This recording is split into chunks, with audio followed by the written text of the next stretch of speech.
Most traders get stuck at the same point, market structure. You hear terms like higher high, higher low, and it sounds simple, but the moment you look at a live chart, it suddenly feels messy and confusing. By the end of this video, you'll understand exactly how to read structure the right way, so you stop second-guessing your trades.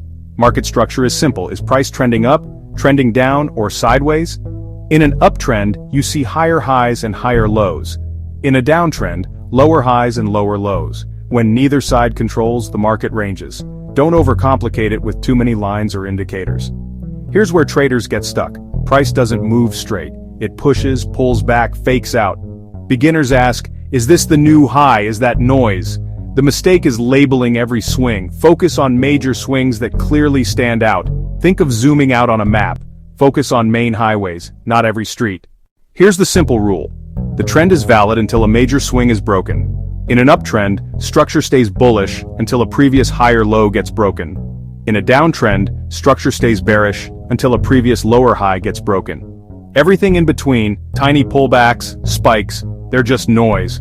This clarity helps two ways. You stop flipping bias too early, and you learn patience, waiting for structure to actually change before reacting. Professional traders don't guess every candle. They wait until the market confirms a new direction.